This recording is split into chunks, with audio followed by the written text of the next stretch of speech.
Three. Hey, everybody. Good to be back. Man, the weekends feel so long.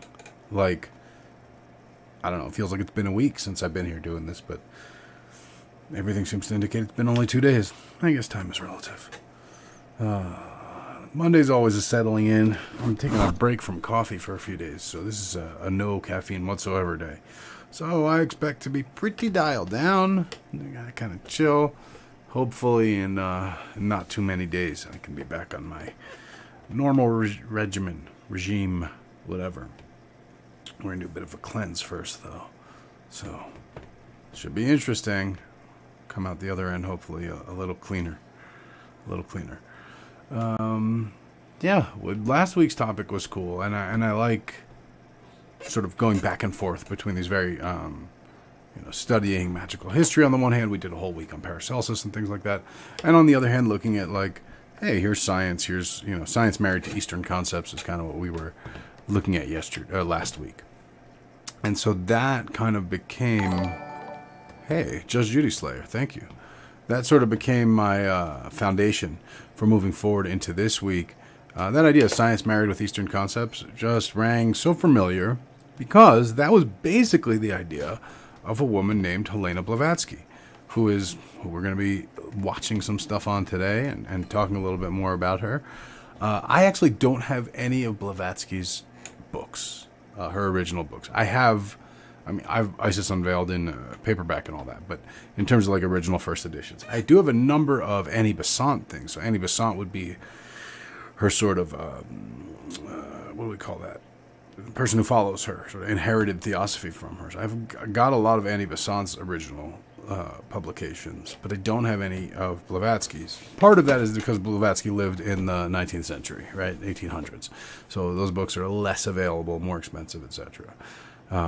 Blavatsky becomes this very interesting figure who connects Eastern thought and Eastern wisdom, we'll say, specifically in Hinduism and things like that, with the Western occult tradition. She herself was Russian, so she very much was between East and West, right? She was a person sort of on that boundary, raised in the Russian Orthodox Church, and sort of very Westernized, but nonetheless kind of exposed and increasingly exposed to Eastern thought and Eastern culture.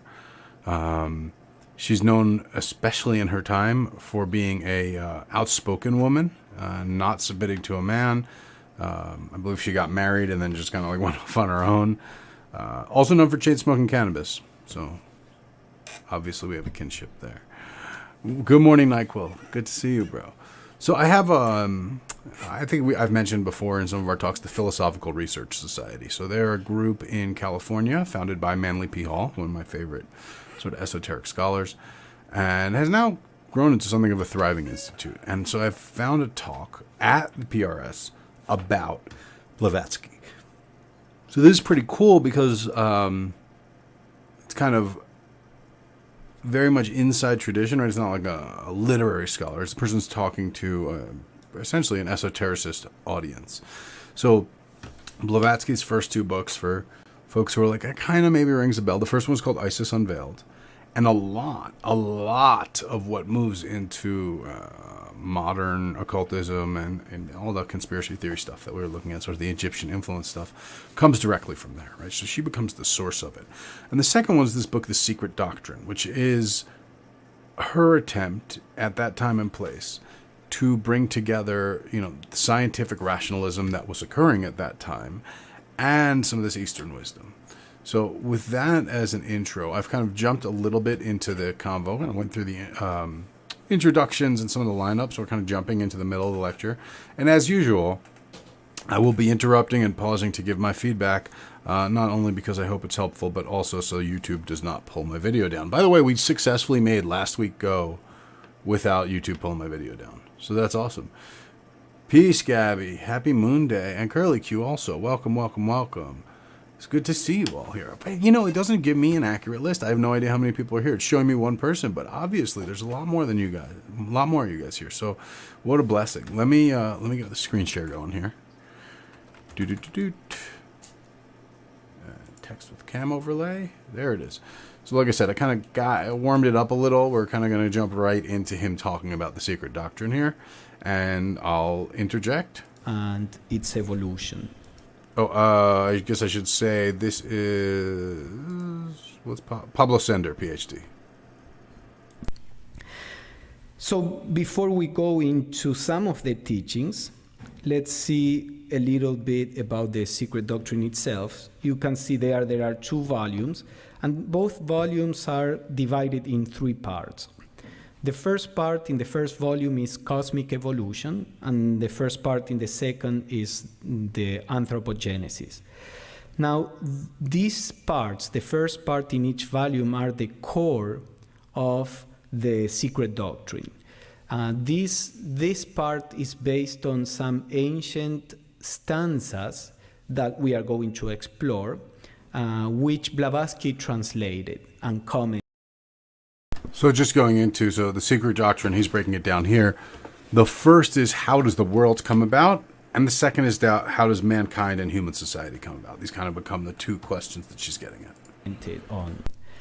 Then the second part in both volumes is it's an exploration of symbology.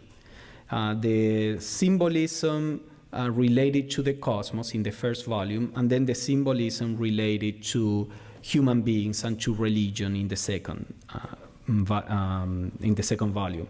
And then the third part in both volumes is an attempt to contrast the science of her time and what she was writing in the secret doctrine. She was very well aware of in what aspects the secret doctrine matched with the science of the time and in what aspects it didn't.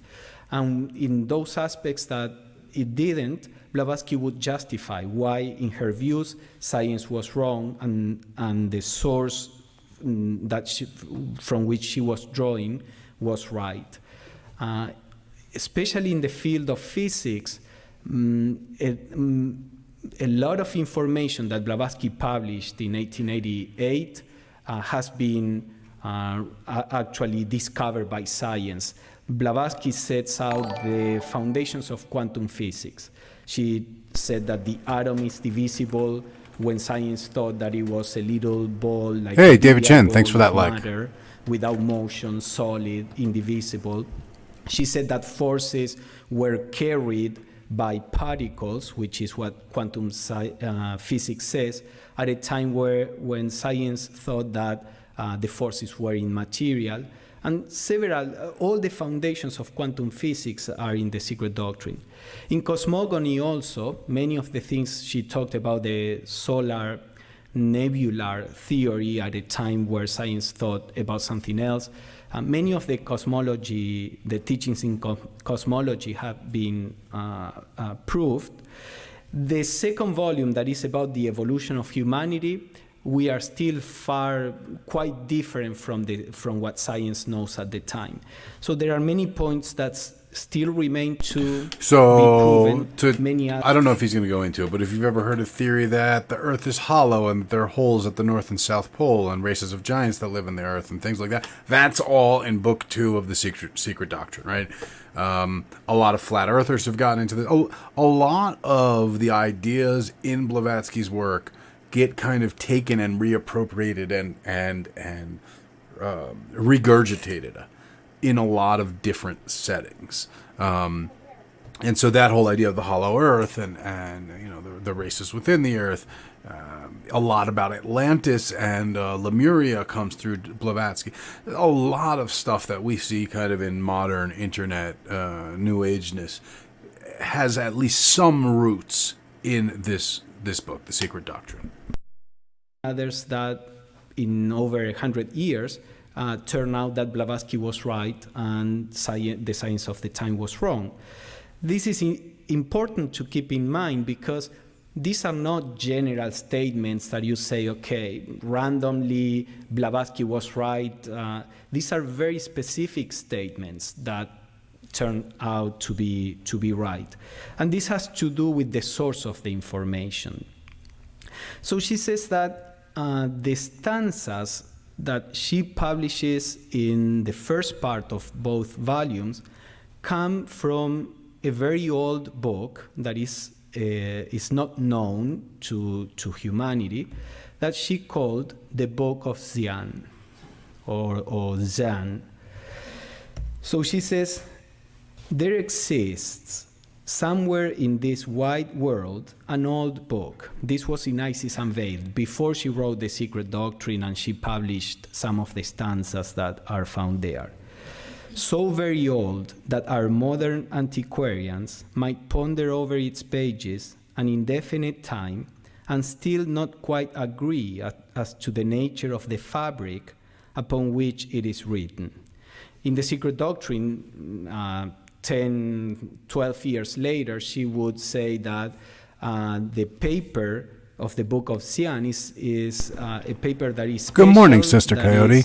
It has been treated in a way that is that cannot be damaged with fire or with water, and that this is why this book has been preserved. So when she goes in talking about this book, she starts talking about the hidden masters. There's a lot of what she says is very reasonable, and then some of what she says, if taken literally, seems pretty unreasonable, and then if taken metaphorically, seems actually extremely reasonable again.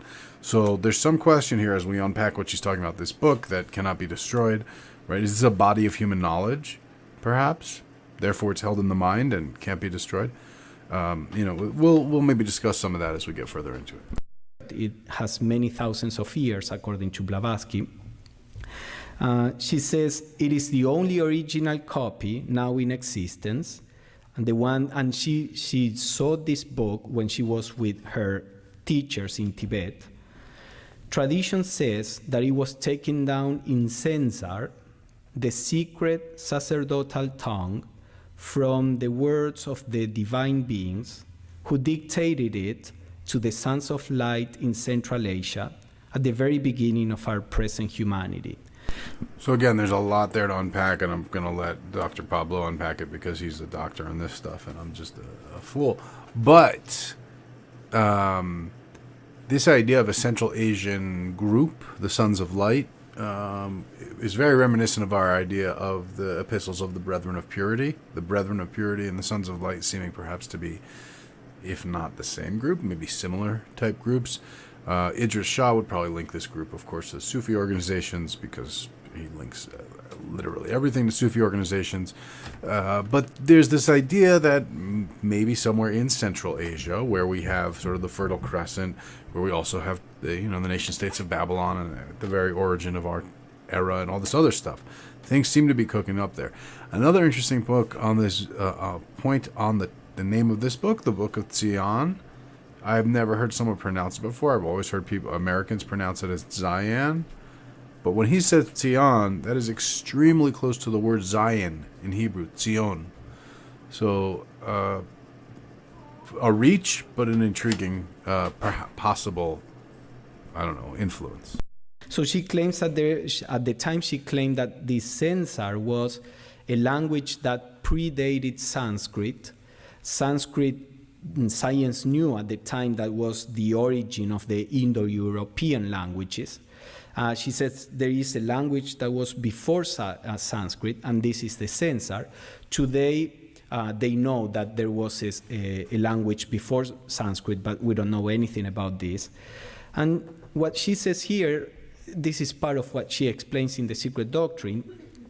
As humanity begins its evolution, it's not left alone to learn about the world by trial and error, blindly just trying and seeing what works and what doesn't. She says the humanity that begins on any planet where there may be some kind of humanity is always guided by what religions call gods or celestial beings or angels. We have in all ancient traditions that there was a golden age when the gods walked among people. Blavatsky says this is what she was talking about.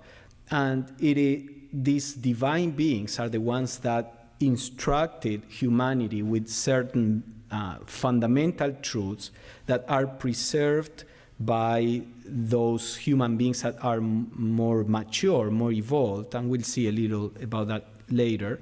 And then these people become the religious leaders and guides of humanity. So the Book of Xi'an is the recording of the teachings from these divine Thanks, Esmeralda. beings, let's say.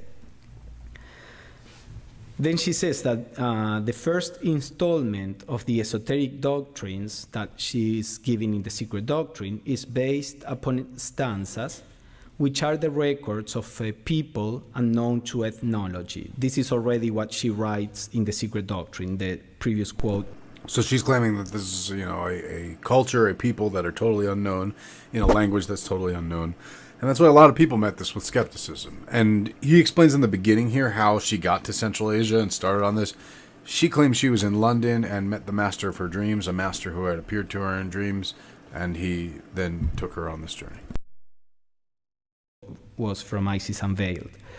It is claimed that they are written in a tongue absent from the nomenclature of languages and dialects with which philology is acquainted. So she's referring to the censor here. The stanzas are given throughout in the Secret Doctrine in their modern translated version, as it would be worse than useless to make the subject still more difficult by introducing the archaic phraseology of the original, with its puzzling style and words. Extracts are given from the original censor commentaries and glosses of the Book of Xi'an, these being now rendered for the first time into a European language. So what she claims is that when she was in Tibet, she learned this language, censor, and what she did in the Secret Doctrine is to take some of these stanzas, and the stanzas are made of a series of verses. You'll note that, Tibet at that time really, typified, we'll say, the very distant, the very hard to reach, the very difficult to get to, right? It was remote. It was, and as her living in Russia, it was the edge of the East, right? It's because of kind of Russia, Tibet, China, which she calls shlokas with the Sanskrit word. So she took some of the stanzas, on these stanzas, some of the shlokas that she published in the Secret Doctrine, and she translated them into English, into a European language for the first time, she says. There are translations that her teachers had in Tibetan, in Sanskrit, in Chinese, but they had never been translated into English. So this is what she claims, and what we will see some of these verses, so you have a sense of how they are. She claims that she translated them into English from this source. Now let us see a little more this question of the source of the information that the stanzas have. Is this, we see Blavatsky saying, okay, this is information given by these divine beings, these gods. Now, she says that the Book of Xi'an means knowledge through meditation. And this is important because So, unpack, right? This book that is not able to be destroyed is the knowledge gained through meditation. So it is apparently metaphoric. As I said, the philosophy in the modern time is the knowledge that comes through thinking. Blavatsky claims that the knowledge that comes from the Secret Doctrine is a knowledge that comes in meditation. What the Secret Doctrine is explaining is not only the physical evolution of humanity and the universe, but the spiritual evolution of this. Science can only investigate in the field where things can be measured by mechanical instruments. So anything that is beyond the measurement of science is beyond the field of science.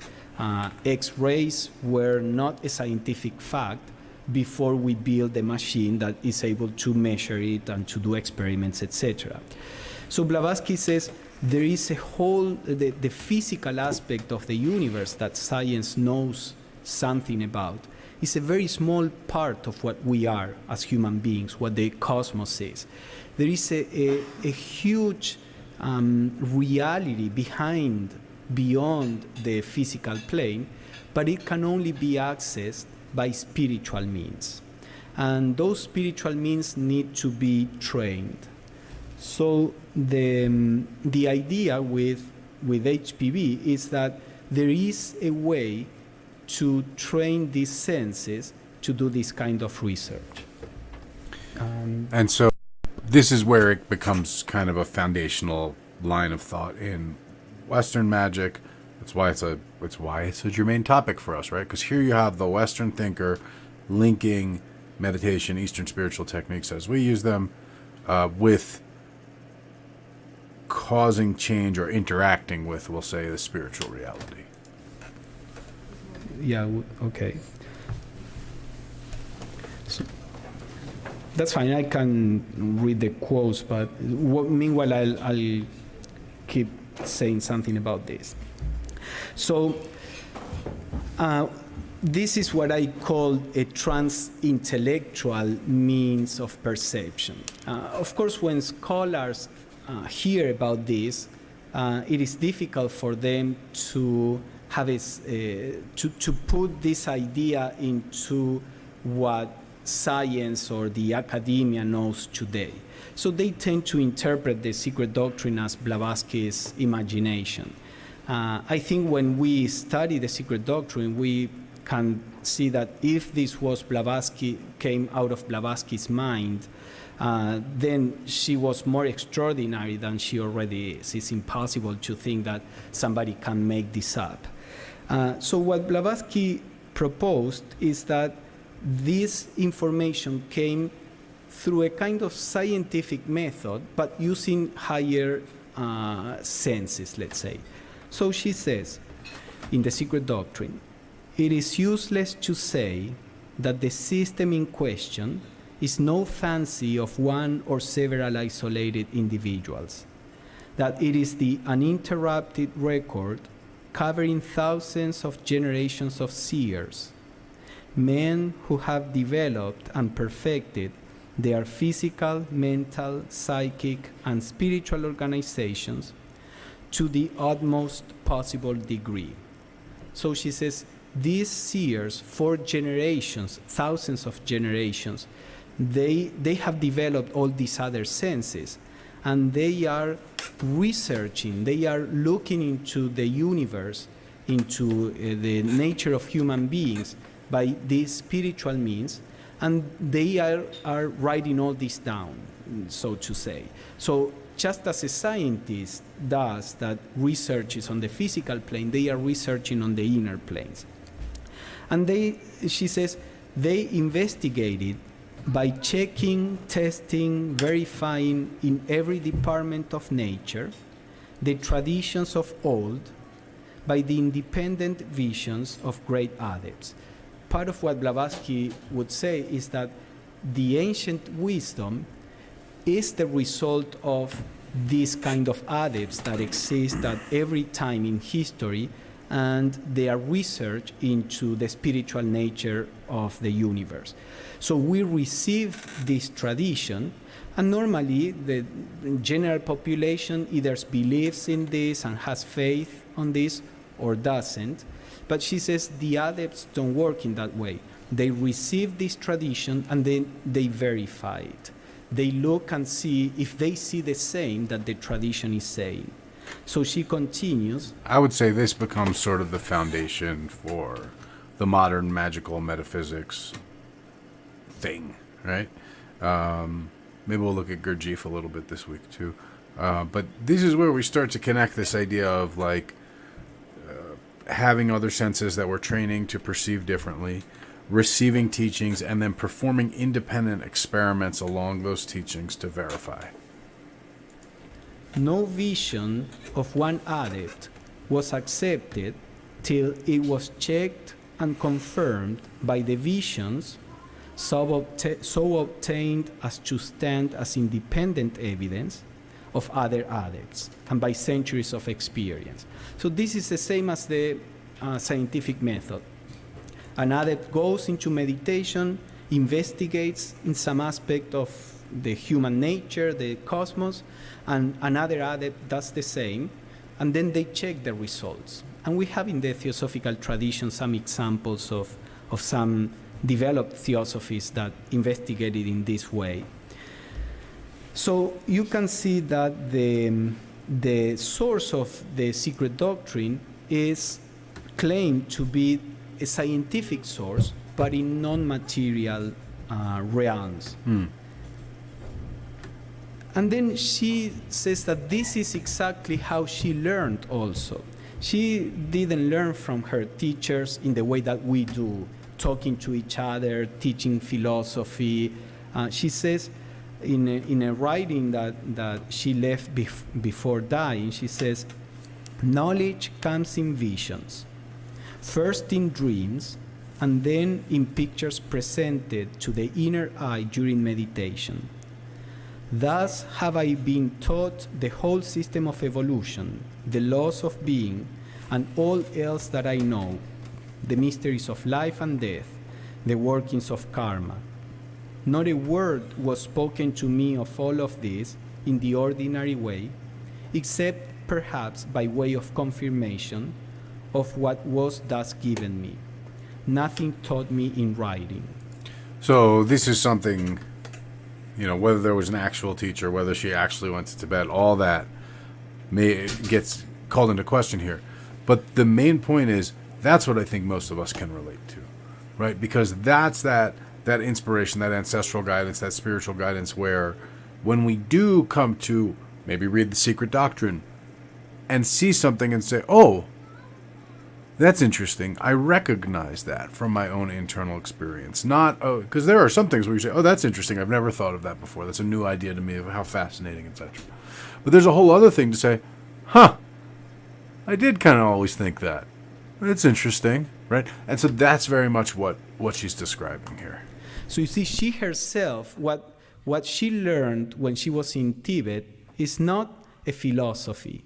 She learned the means to access this information from her own meditation, her own raising of consciousness to these planes. In the theosophical view, just as there are mathematical truths that people in different parts of the world can discover by applying the intellectual powers. You have a Chinese person that may be working on a theorem that maybe somebody in Europe or in Greece, Europe or in America, they are also working independently on this theorem, and then they may come to the same conclusion. And it's not wonder. There are our intellectual powers have the ability to think things out and to come to this. So like an example of this, my favorite example is that, so maybe you know Isaac Newton, right? You've heard that name? And he invented calculus. Right? That's a historical fact. At the exact same time, another mathematician named Leibniz also invented calculus, like within months of each other. They were able to think through, because there are rational laws, they were able to kind of explore, as he said, this mathematical world and come back with this whole ability to describe part of that mathematical world in human words, right? And that's very much what's going on here. Mathematical truths. Similarly, people that have access to a spiritual perception can come to the same truths, just as these people come to the same mathematical truths, but they come to the same spiritual truths. So what the adepts taught Blavatsky are the methods to use this spiritual perception that we all have latent in us, and she went through a course of training. Part of the theosophical approach is to learn to develop this spiritual perception so that we can learn about our true nature and the true nature of the cosmos. By spiritual perception, I don't necessarily mean psychic perception, although that is part of it.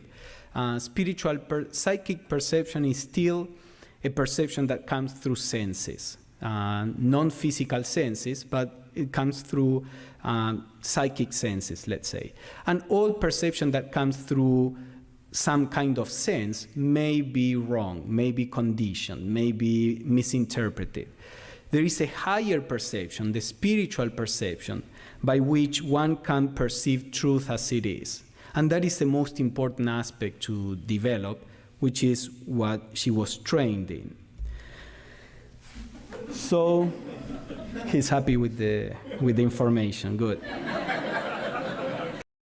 So naturally, this is hopefully resonating with a lot of you guys. Like, hopefully this is like, oh yeah, this is what we're doing. Maybe putting things together, connecting some of these dots as to why they matter. But again, emphasizing that personal process in meditation, in trance. If you guys did Hoodoo Academy with me, if you've learned any working with me, we always, these key elements, right? Go into trance, go into meditation, receive inspiration, right? Deal in the actual underlying reality, not the material sensory reality. All the same stuff. So let's look at let us begin to look at the teachings that we find in the Secret Doctrine. The Secret Doctrine has an introductory section that is called the Proem, and she gives some fundamental propositions on which the whole of the first volume is based. And she says, the Secret Doctrine establishes three fundamental propositions. The first one, there is an omnipresent, eternal, boundless, and immutable principle on which all speculation is impossible, since it transcends the power of human conception and could only be dwarfed by any human expression or similitude. It is beyond the range and reach of thought. So the first fundamental proposition is that there is an absolute reality which is beyond all conditioning, is beyond our ability to think about it, because everything we think about is by comparison, cold or hot, high or low, good or bad. This is a nature that is beyond any comparison, beyond any relative aspect. And that is the essence of the universe and the essence of each one of us. As long as we live in the relative world, we fall within the constant change of the opposites. We are happy, we are sad, we are worried, we are peaceful, we are hot, we are cold.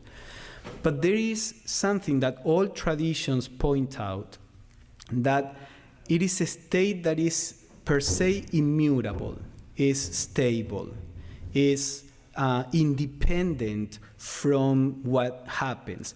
There is this center of poise from which we can interact with the world.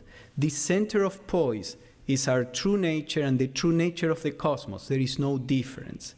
So the mystic search of all mystics, of all traditions, is to get to this, as the Christian mystic would say, the Godhead or the Godhood. The Godhood beyond God, because God in their general religion is conditioned. God is good and it's not bad. God is likes these people and doesn't like those people. All mystics would always say there is something beyond these levels of good and evil, something that integrates both. So that is the first fundamental principle.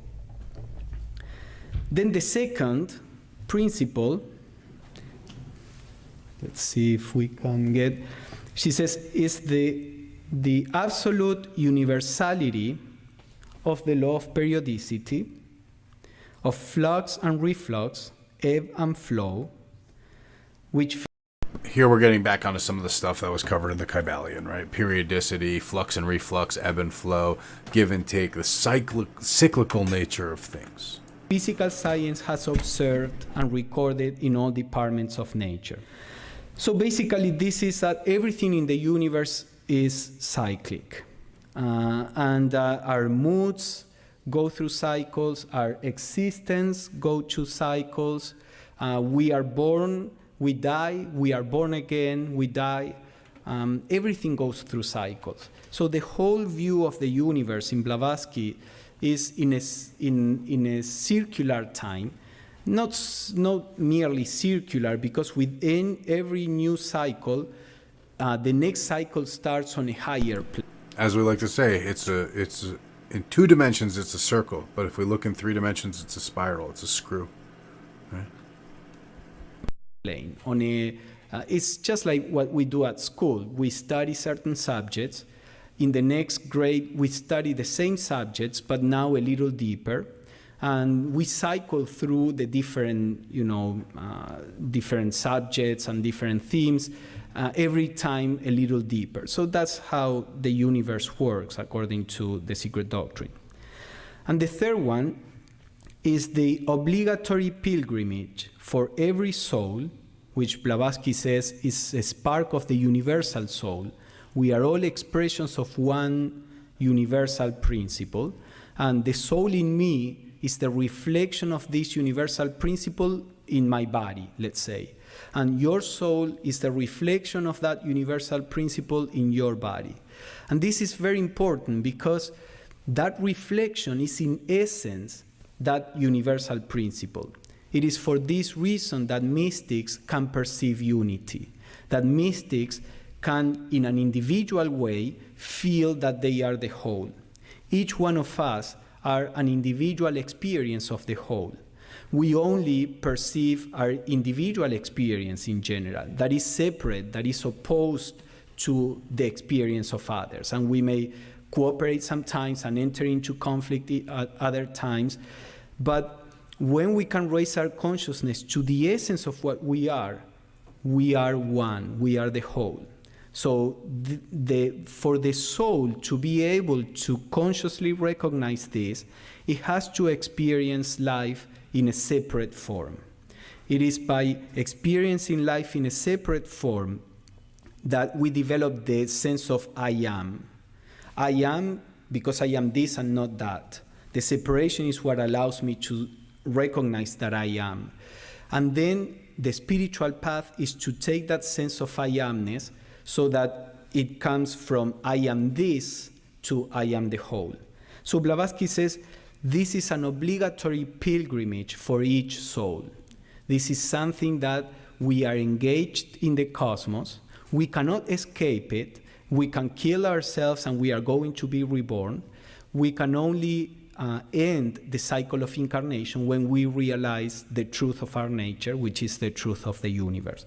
So these are the 3 postulates that she proposes in the first volume of the Secret Doctrine.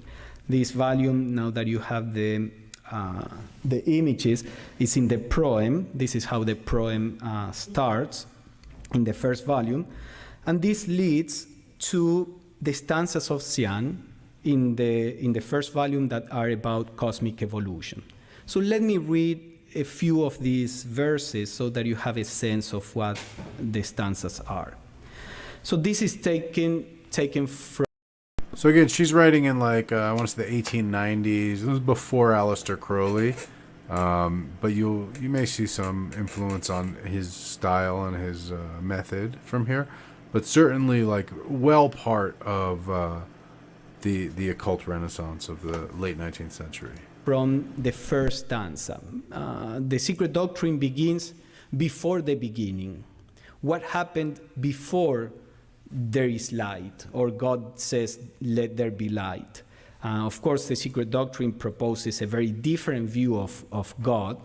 I'll also say this, what is presented here, is very, very, very close to our understandings in Kabbalah, which do predate it here and are probably predated by it elsewhere. Click the wrong button. Whoops. There we go. More scientific and spiritual view, but this is before, during the night of the universe, because just as we talked about the cyclic nature of the universe, Blavatsky says the universe goes through periods of rest where there is nothing there, and periods of activity where a cosmos manifests. Now, when there is nothing there, that nothing is not really nothingness. That nothing is the unity that is behind everything, because that is eternal. Remember, we said there is an eternal, immutable, omnipresent principle. It doesn't disappear when the cosmos disappears. Actually, when the cosmos appears, the diversity covers that unity. When the cosmos disappears, that unity is manifest.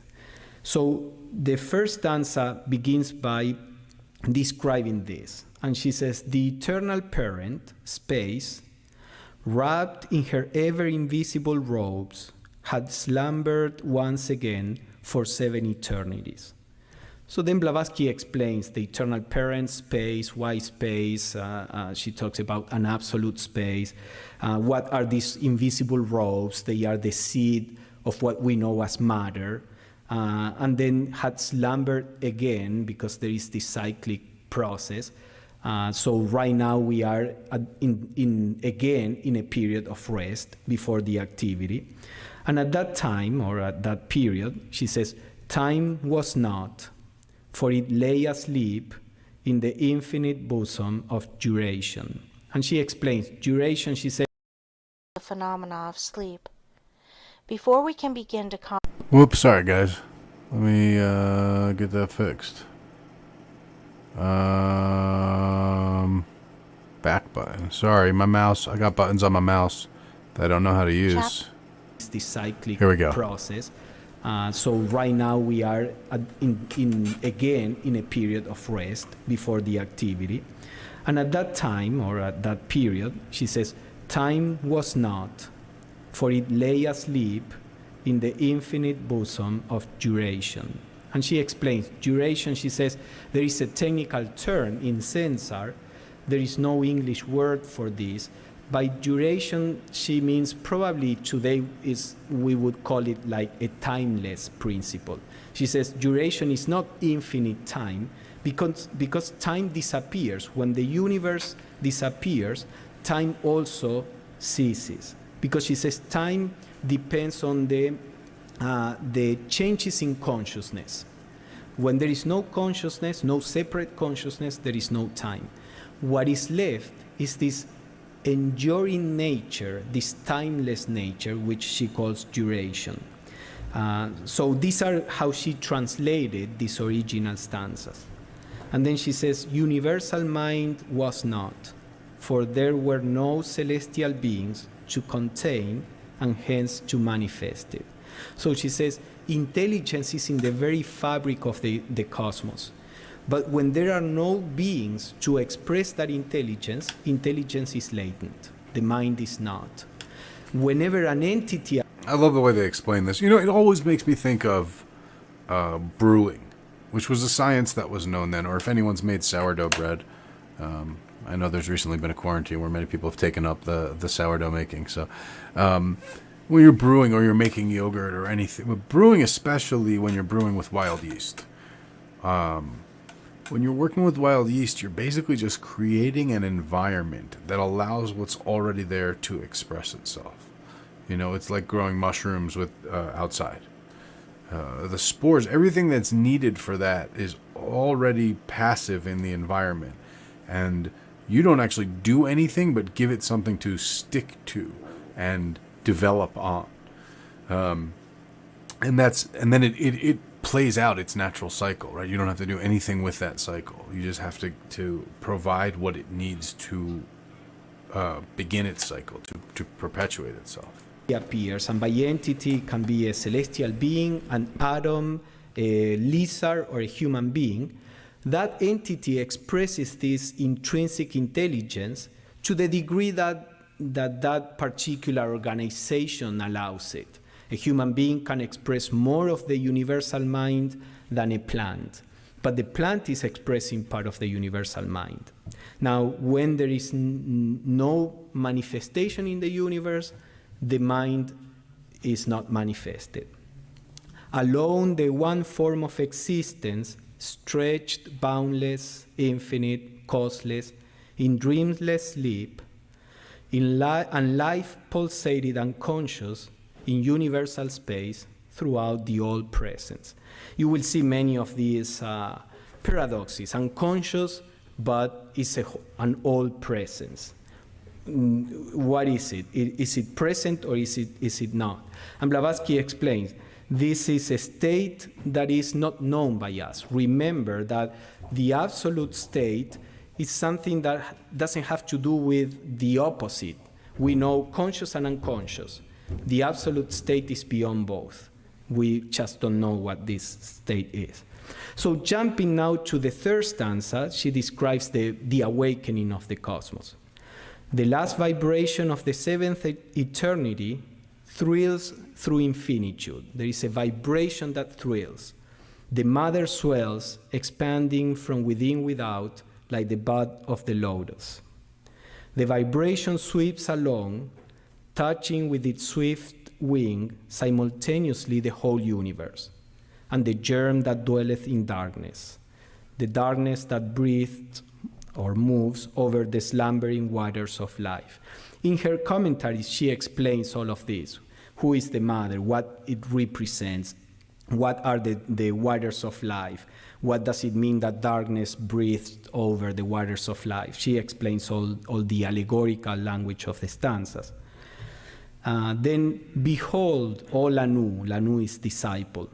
This is when the deity appears, the radiant child of the two, the unparalleled refulgent glory, bright space, son of dark space, who emerges from the depths of the great dark waters. He shines forth as the sun. He is the blazing divine dragon of wisdom. Behold him lifting the veil and unfurling it from east to west. He shuts out the above and leaves the below to be seen as the great illusion. This is actually quite similar to the verses that are in the statue of this Egyptian statue out there. If you read at the back, I suppose that it comes from an Egyptian scripture, where it says that the sun veils reality with the blinding light, and there is a prayer to the sun so that the sun can remove the veil so that we can discover the essence of the sun representing the deity, which is the same essence as it is in myself, and it finishes saying, I am that. This is very similar to the imagery that this stanza shows. The blazing, the sun, the blazing dragon of wisdom that unfurls the veil and covers the reality and lets the illusion be seen. So that's more or less a little bit of the stanzas. They are very poetical, they are very inspiring. At the beginning, when you have no clue what they mean, you get stuck in trying to understand what they say. But once you have a general sense, they are very inspiring and poetical. And let us see a little bit, and with this we are going to end, and then we can have a discussion, a little bit of the second volume that talks about humanity, the beginning of humanity. Again, there is an introductory section like the proem. This is the preliminary notes in the second volume, and she establishes 3 new propositions. She says, as regards the evolution of mankind, the secret doctrine... Remember, she had made all these claims about where the universe came from, and at the time, they were scientifically quite wrong, and in the next 50 years, science very much came to confirm what she said. Now, what she says about where humans come from, again, still very much at odds with science. Postulates 3 new propositions which stand in direct antagonism to modern science as well as to current religious dogmas. So she was fully aware that what she was going to say was going to be accused of being non-scientific, etc. So the secret doctrine teaches the simultaneous evolution of 7 human groups on 7 different portions of our globe. So she says now you doubtlessly can see how this later would be seized on by racists, right? She was not necessarily coming from a racist position, but racists certainly use this to fuel their justification.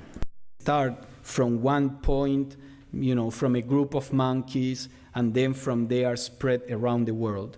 Humanity actually started in 7 different places, in the continents that were at the time in the globe. This is something that science cannot accept. It would be very difficult to explain how this could happen because the generation of intelligence is already a mystery. Science says, since science doesn't believe in any conscious direction of evolution, everything happens randomly. And if you just look at the odds of intelligence coming out of random mutations and reactions, it's just impossible. It was a miracle. And for this to happen independently in 7 places around the world, that is unthinkable.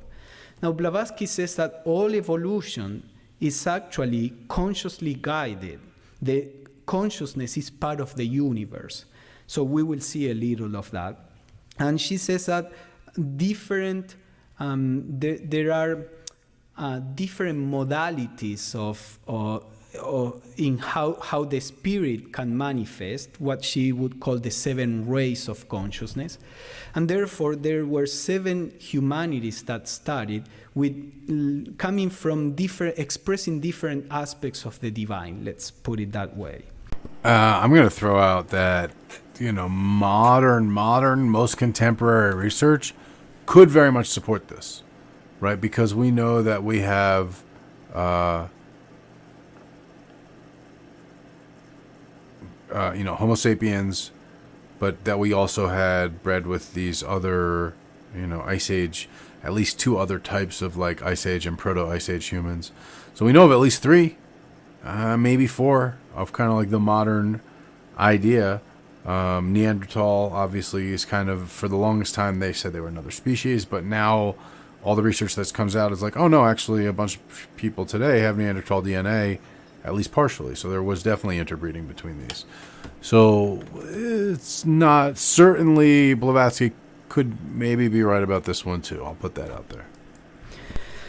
So the second proposition, she says the birth of the astral body, of a subtle body, an invisible body, before the physical body, the former being the model for the latter. So she said humanity, before beginning its physical appearance on Earth, it existed in an astral body, in a more invisible. I will put forward that every human exists, and everything, not just humans, everything exists, what we'll call astrally or spiritually first, and the physical form constellates around that.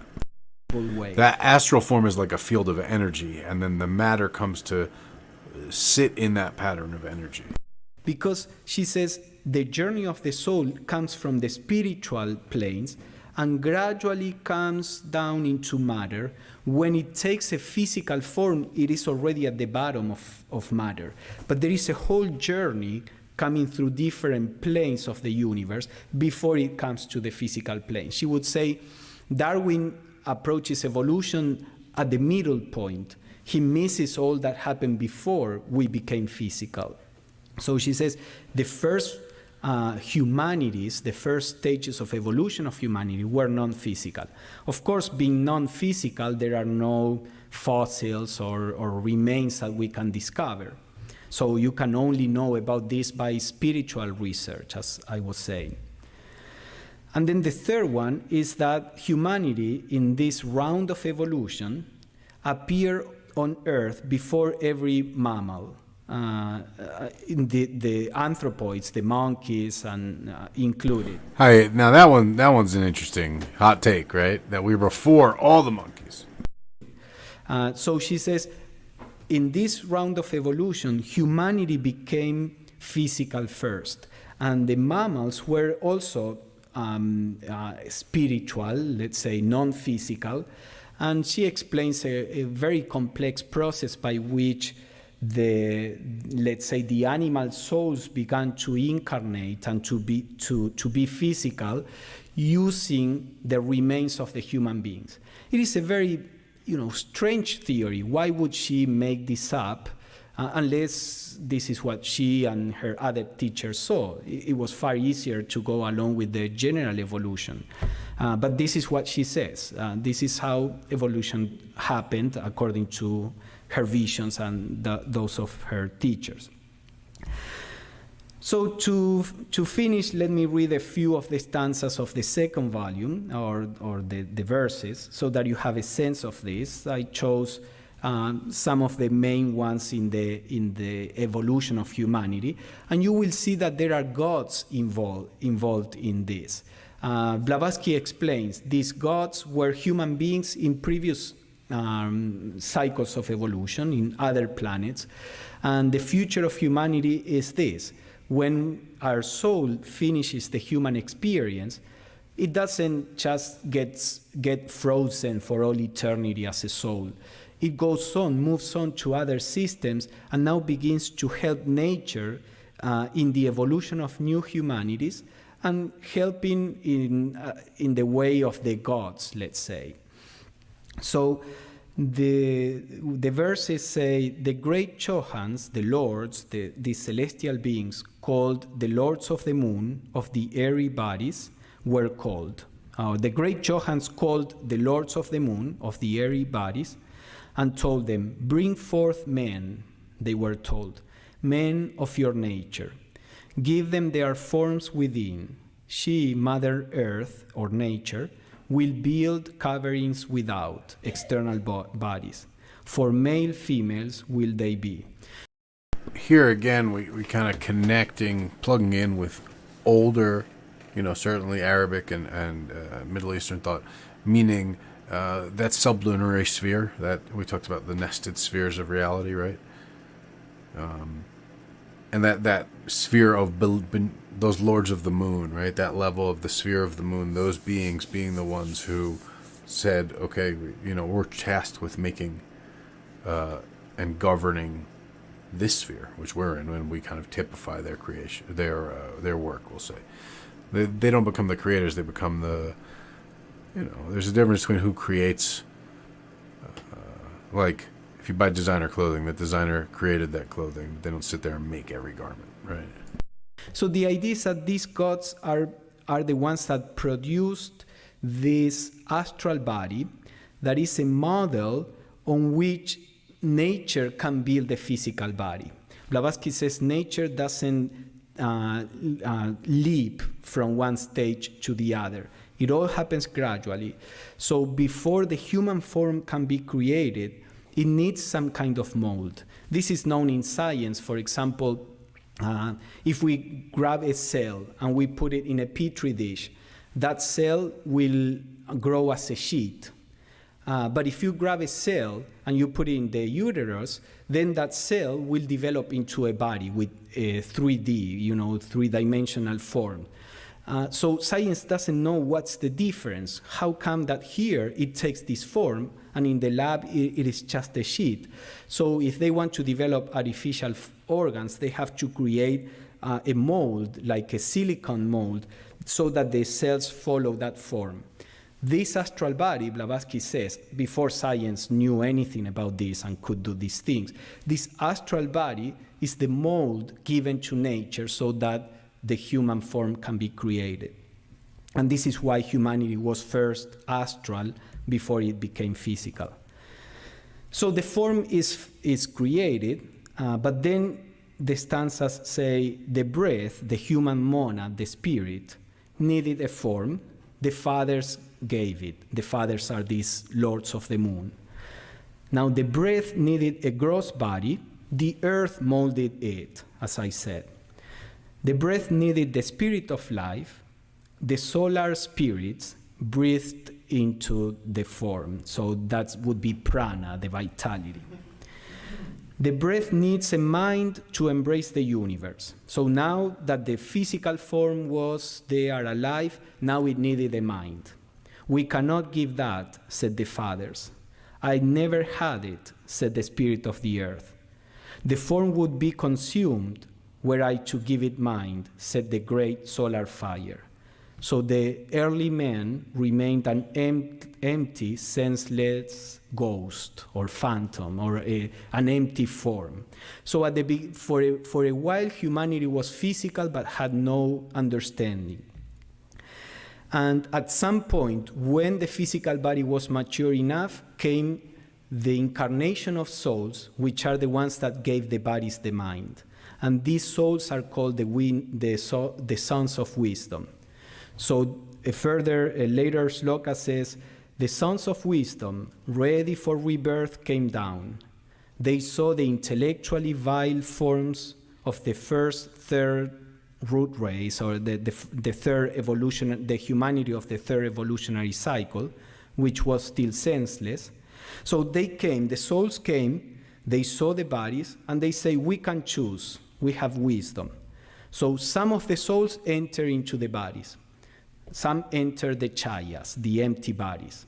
Some projected only a spark, and some said, we are going to incarnate later on. We don't like these bodies. They are too primitive. So they deferred until the next evolutionary cycle. Those who, Blavatsky explains later, those souls that enter into the bodies, they became the sages of humanity. Those souls who only gave a spark, those who received but a spark, remain destitute of higher knowledge. And she says that is all of us, the mass of humanity. And the third group that didn't have a soul incarnating remained mindless. It's a portion of human forms that remained without a mind. Blavatsky says the apes come from this group of humanity or human forms. They weren't humanity, but these human forms that didn't receive a soul, or a human soul, they had an animal soul. This is complicated, but they became the apes. So Blavatsky says it's not that we descend from the apes descend from us, from a part of humanity. And why did this happen? She says their jivas, their monads, were not ready. So what she explains in the Secret Doctrine that from the beginning of evolution, there were human beings that were very wise, there were human beings that were completely senseless, and there were all the degrees in between, because we are coming from previous evolutionary cycles. So depending on the evolution of those souls, how much they could express through the physical body. So she says evolution is not like a race, that we all start together, and if I'm more evolved than you, it's because I'm better than you. Or if I'm less evolved, it's because I'm worse than you. We all start at different places. And she says, this is the explanation for good and evil. Evil people are just souls that are more immature. There is no absolute evil. Because what people who do evil now, what they are doing is what we as souls did perhaps in the past, or what we will do in the future. But she says this gives the key to the existence of evil in the world. And then she explains her whole philosophy of evil. So this is just, So we'll cap it there. It's only a minute left, but I thought that was a really good talk. I thought that really introduced the topic well, presented, a capsule summary of these ideas, and hopefully gave you guys a bunch of foundational notes that you're like, oh yeah, I can definitely see where I've seen the echo of that philosophy, or I definitely know where I've encountered a later version of that idea type thing. So with that said, gang, it's meditation time. I'm going to look through the chat real quick. DNA research for use in solving crimes. I thought about this recently. How there were people independently studying different pieces of it, but when they joined, boom. That's so much, right? So many discoveries are being simultaneously pursued by multiple people. There's famous books about this. And when it's time for an idea, it happens, Let's see, Gabby, BKMX. How many laws of attraction are there? I'm not familiar with the law of attraction. I cannot answer that for you. I can tell you what I would do to attract something, but I'm not familiar with the laws of attraction. So NyQuil, they're all in the Secret Doctrine, which I will get uploaded. I'll get it uploaded to the Discord. If it's not already there. Maybe it's not. Let me get a alarm clock. Or an alarm. Alright, gang. 10 minutes. On this one, I'm actually going to encourage us to continue doing that heart-centered breathing that we were doing last week. I'd like to take that out for another full week, just to kind of get us all caught up on that. And then we could start combining some of these techniques, I think, next week. I think it'll be about right. So with that said, let's heart-centered breathing. I think we got some. Let me go through and do shout-outs. I think we got some extra heads in here. Let's see. Abute, welcome. I think it's Abute, maybe? Abute. I don't know. Welcome, first time. Looks like. I don't recognize that name. Amigo, welcome back. Andy WMT, another TV viewer. Curly Q. Freaky YOLO, I think a first-timer. Gabby BKMX, welcome back. Misery Pimp, as always. NyQuil, as always. Snow Off the Bluff, as always. Well, cool, gang. And then everyone on Facebook and YouTube, unfortunately, is not showing me who you are. So, welcome. Thanks for joining us. So, we're going to do this meditation that we've been practicing for a week now. It's called heart-centered breathing. And the basic idea is to close your eyes, sit in a comfortable position, and just focus on your heart. Literally focus on feeling your heartbeat. Counting your heartbeats can be helpful if you find your mind drifting. And really bringing your breathing, sometimes the actual process of breathing is a confusing thing to do when we're not focused on it. So just focus on as if you're breathing from outside directly into your heart and out of your heart. Like none of this is involved in your breathing process. Obviously, it will still be involved, but just for the purpose of your focus, for your attention and your mind, put it all in your heart. We're going to set a timer for 10 minutes. This has been a pretty excellent meditation experience for a lot of us. So let's go into it again. I've got the timer ready. If anyone has questions, now is definitely the chance. But it's very straightforward, right? You just breathe into your heart. Breathe and focus on your heart. Really just focus on your heart, because your body will breathe automatically. So all you have to do is just focus on your heart. Find your heartbeat. Feel your heartbeat. See if you can hear your heartbeat. It's definitely there, too. It's not like you're, oh, is my heart beating? Definitely it is. If you're hearing this, your heart's beating. So you just have to find it. It's not one of these situations where maybe it might not be there. 100% it's there. And 100% you can find it and feel it. That's factual. So let's go into meditation now. I will start the timer. Woo! Man, that no caffeine cutoff is definitely drastic. Okay, I'm going to start the timer, and I'll see you guys in 10 minutes.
And that'll be just about 10 minutes there.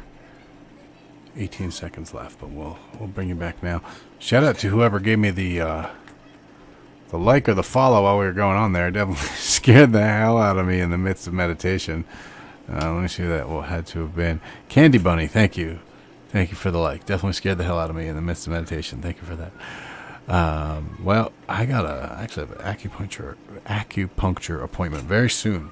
So hopefully take care of some of these things I'm working through and help me get out of this fasting so I can drink coffee again and enjoy all the wonders of creation, not just the ones that are good for me. But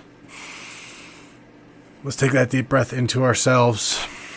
Let's find that place in our hearts, that beating, pulsing point with which we connect with the pulsing of one another and the pulsing of every creation, whether it be it a creation of the universe or a creation of humankind. Let us realize that all of our pulsing is synchronized to the planet itself, and all of this is synchronized across time, across the universe.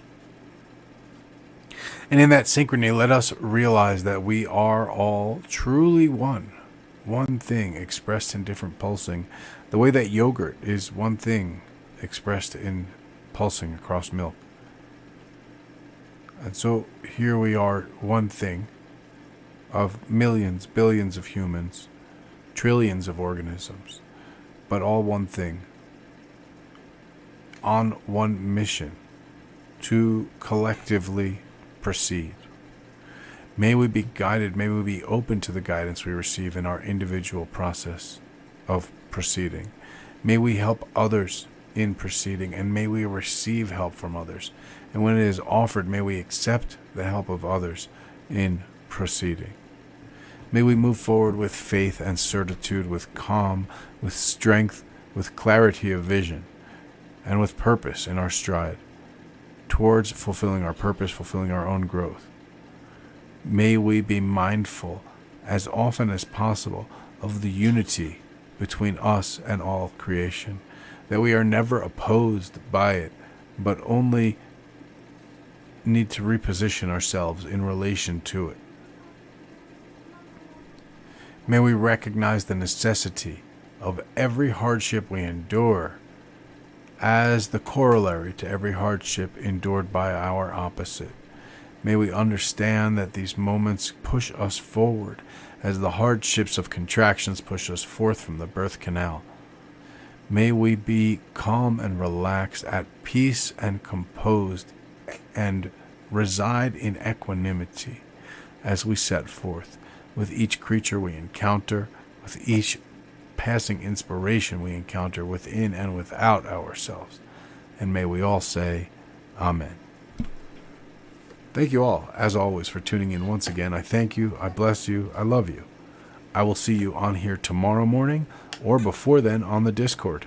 If you haven't joined the Discord yet, definitely check it out. I'm going to be uploading some of Blavatsky's work there. And if you want to explore more about what we were talking about today and learning about today, you can definitely do it there. That'll be the place to do it.